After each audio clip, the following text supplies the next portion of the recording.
Go ahead, bust a move. Kill it, kill it. Ooh, ooh, yeah. You gonna drop some bars from me? Go ahead. Is that a no? What's going on, my psychedelic squadron? It's your boy Trippy here, and today I'm about to go ahead and bring you a new series that I'm going to be doing on this channel. A lot of people do no money spent, a lot of people open packs, a lot of people do this and that. I really honestly don't see too many people showcasing Budget Beast and updating it throughout the course of the Madden season. So what I'm going to be doing is showcasing players that I think are really good values at 20K and under at this point in Madden. Of course, the price point will change depending on how the market fluctuates, yada, yada, yada. I'm here to go ahead and tell you, as promos drop, as new things come out, all these other things. If you're new to the channel, man, go ahead and hit that like button. Go ahead and hit the subscribe button. Two-piece those mofos and help the channel grow tremendously. Also, make sure you leave a comment down below letting me know any budget beats that I may have missed in the making of this video. We are on my favorite website when it comes to Madden Ultimate Team anything, mudhead.com. I'm pretty sure a lot of you already know what Mudhead is, but just in case, right here you have Steve Atwater, Larry Allen, Rod Woodson updates, obviously, as new cards come out, has their average price, and it also depends on what console it is, PC, PS4, Xbox One, other versions of the card, power-ups. It even literally goes into what their stats will be and how much training and everything it will cost in order to upgrade certain players. So this is a very valuable website when it comes to making sure what type of team you want to build and looking at the things before you actually go out, buy them, and try them out. Now, we're going to be doing position by position for the offensive side in this video, the defensive side for the next video, and then we're actually going to take the cards that I suggested and then put them on the team and then actually go play games with them. So this is going to be what I consider my Budget B series. Any team has to have a decent quarterback. In this one, I'm giving you two options. The superstar version of Lamar Jackson is not up here, so I did go ahead and put out the free version of Lamar Jackson that you got for pre-order in the game. It's about the closest thing you're going to get to it. And if you did pre-order the game, you did get it for free. I understand not everybody did. But what everyone does have access to is this Matthew Stafford right here that is going on the auction block for roughly around 14,000 coins. So it's a pretty decent value. The thing that really took my attention was that throw power. He probably has the highest throw power out of any quarterback in his price range that you can find. Even beats out 86 Lamar Jackson by 2. Granted, he hasn't beaten every other stat, at least by 1 or 2. Matthew Stafford's short accuracy isn't really the best, but his medium accuracy and his deep accuracy is actually within 2 points of Lamar Jackson, which isn't too bad.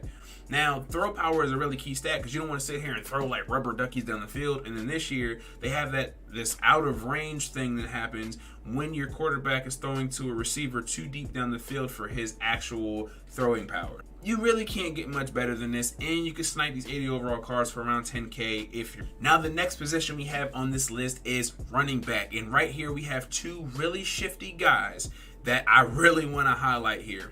So Raheem Mostert, right? This is actually his power-up card. Raheem Mostert's power-up card goes for roughly around 9K, 10K. The training that it takes to get him probably cost you about maybe 5K tops. So we're looking at 15K for this card right here.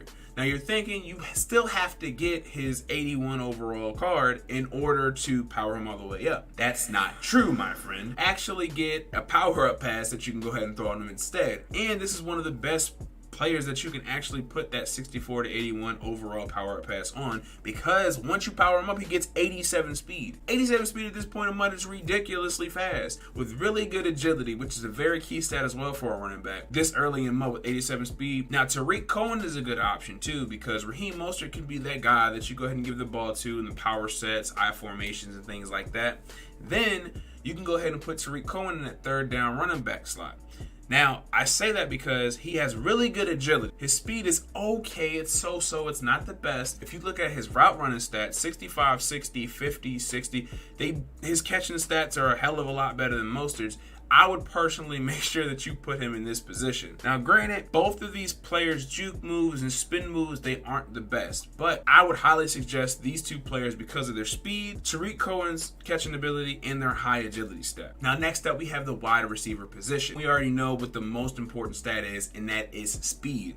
Now, although there are faster players, even in the same price range as Deshaun Jackson and Will Fuller, there's two things that you really can't get, one from each player that you can't get from other players that are around that price range, and that's route running. Their route running is in the decent 70s, especially when it comes down to that deep route running. They both have at least 76 or higher, 76 and 77 deep route running, and above 70 when it comes to short routes and medium routes. But another thing that makes Will Fuller such a valuable wide receiver is the fact that his run block for someone of his stature and someone of his overall is 48, which is higher than Juju Smith-Schuster's, and I'm pretty sure he's smaller than Juju Smith-Schuster when it comes to height and strength. So just judging by that alone, he's more valuable. So that gives Raheem Mostert and Tariq Cohen a little more wiggle room on the outside. And then Juju Smith-Schuster he's the catching traffic guy. You always want to have some speedsters, but you have to have a guy that can make the tough catches on third downs, in the seams, things along those lines, because you're not expecting these two smaller guys to get hit and keep holding on to the rock every single time. You have to have a good balance in your wide receiver core to be able to have a good offense. Now, for the tight end position, I really only wanted to put two players out there, but two of them were so comparable for the same type of role that I would like. So I just went ahead and put both of them up here. You can choose how you want to do it. So here we have Noah Fant. Now, Evan Ingram is like at the 20K range for 79 overall. So he's only 83 speed. So I went ahead and put up Noah Fant, who is considerably cheaper, as well as has one less speed point, and every other stat is just about the same. Unfortunately, I did not compare him up here, but his catching stats, his route running stats really aren't the best. So this is that speedster tight end that you want to put in to kind of stretch the middle of the field, hit the seams and things like that. Now, OJ Howard and Eric Ebron are those catching traffic tight ends that you would need in order to catch those in-between seams and get hit and hold the ball, to catch those corner routes in between a safety and a cornerback, get hit, hold the ball, etc., etc. Like I said, there really isn't too much of a difference. They're both around the same speed, both around the same strength. They're catching traffic. All these juke moves and things like that are considerably in the same range depending on which stat you're looking at.